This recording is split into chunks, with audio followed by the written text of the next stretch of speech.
I think the smart way to do is just to look for opportunities. Amazon provides opportunities, Alibaba provides for opportunities, and you should, depending on your strategy, depending on your the type of products or services that you sell, you should decide for yourself what your long-term strategy is in relationship to platforms, in relationship to marketplaces.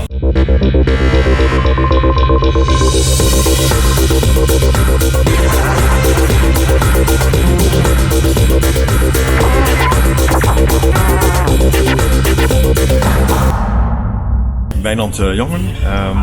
I've been involved in the e-commerce industry for over 20 years, almost 25 years. Okay. Started as entrepreneur and later founded the Association for the Dutch e-commerce industry, and then founded e-commerce Europe, the European Association. And I've been involved in e-commerce ever since, and I think it's a wonderful industry, and hope to stay in there for another few years. I think the southern Eastern European countries are very much emerging countries, which means that there's a lot of opportunities there for entrepreneurs. And I think the reason for that is probably that people in the eastern and southern part of Europe, they with their broadband connections, have been a little slower. With their adaptation of 2, 3, 4G has been a little slower. I think it also is part of the culture. It also has to do with money, of course. It's always a combination of factors. But I think that the good thing is that there's a lot of opportunity. And if there's opportunity, it means that entrepreneurs should make themselves ready, make themselves visible, find the right strategy to take the chances, to take the opportunities that e-commerce is presenting to them. And so I would say go for it. I think there's a lot of discussion about the fact that there's the big American companies, the tech players, the big tech players from China are moving ahead progressively, strongly, and their platforms and their marketplaces are having a big impact, not just in the US and in China, but also in Europe. I think they operate at a larger scale, so I think they have a strong homeland, China on one hand and the US on the other hand, so which makes them e-commerce is economies of scale, whereas in Europe, of course, we have 28 countries, small countries, a million people there, a few million people there, so it makes it harder to reach that scale. And I think, and it also brings us to the point that we do not in Europe have a Amazon or a Alibaba or a big tech player per se. That is due to culture, that's due to the fragmentation of nations, it's due to lack of money, but also to a different level of entrepreneurship. I think in the US and China, people just go for it, whereas we in Europe tend to be more careful and apply all the rules and so forth, and whereas Americans and Chinese, I think they can care less, they just go for it, and then they see where they've been held up for. The question, of course, is whether you should fight Amazon, whether you should fight Alibaba or whatever, because I mean that's hard to do. So I think the smart way to do is just to look for opportunities. Amazon provides opportunities, Alibaba provides for opportunities, and you should, depending on your strategy, depending on your the type of products or services that you sell, you should decide for yourself what your long-term strategy is in relationship to platforms, in relationship to marketplaces.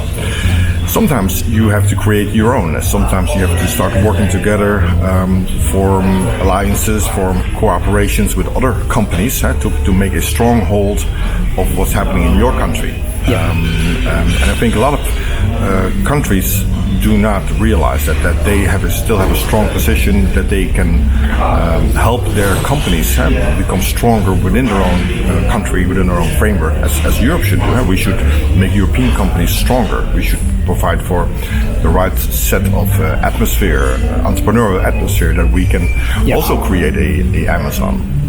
So I think for companies,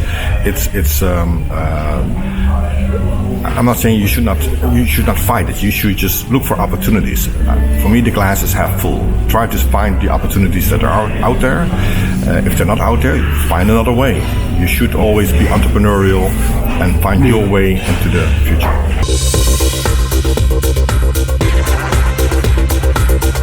But one is, I think, try to define for yourself who you are and what you want to accomplish, not just in this year, but also looking ahead for the next 2, 3 to 5 years. So strategy is crucially important. 2, I think, look out of the box and see for where do you find opportunities that are not per se locked down in the sector that you're in the way you do always have done business for the last 5, 10 or whatever years. So you have to look beyond that. You have to look beyond your own silo of expertise and find corporations, joint ventures, alliances and whatnot. And 3, I think, rely on the innovation of people. I think people are crucial to our business. We all know there's a big war of talent going on in the world of retail and e-commerce. So find the right people. Make those people come to you. And that way you are able to get the best out of your business, and then of course in relationship to that, give the best to the consumers that you want to serve.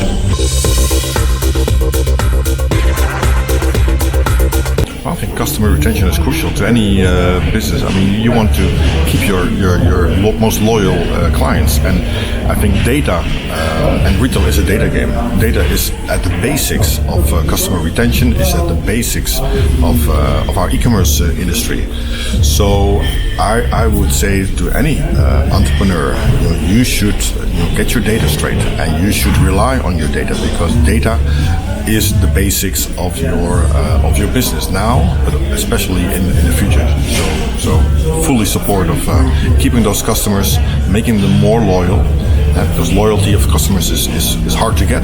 It's even harder to keep. Data will help you to do so.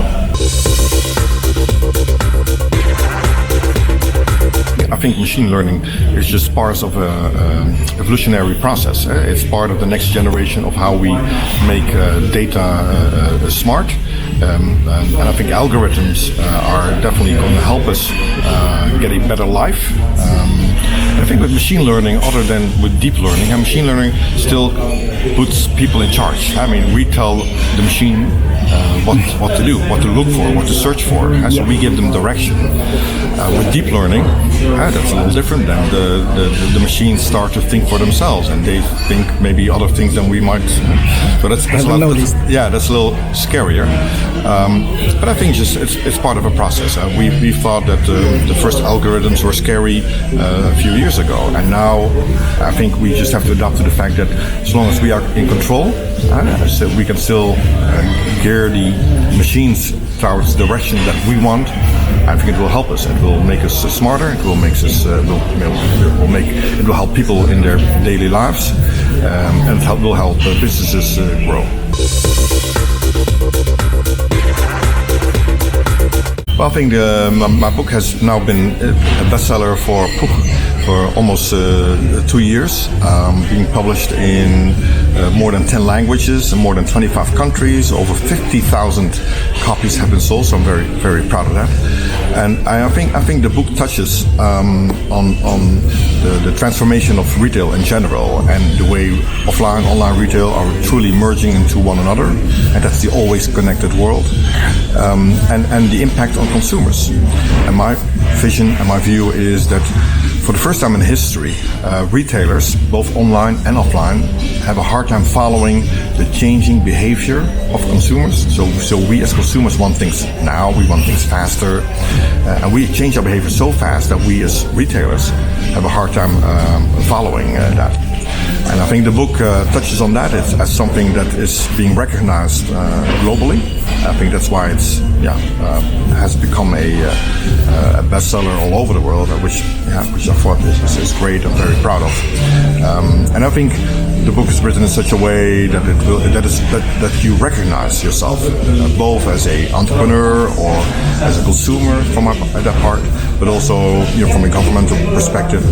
It's very you recognize what's happening in the world of retail, and it gives you, of course, the book gives you some ideas on how to go about it, what to do about it, find strategies, and to give the bigger picture of this big transformation in one of the greatest professions in the world, that of a retailer.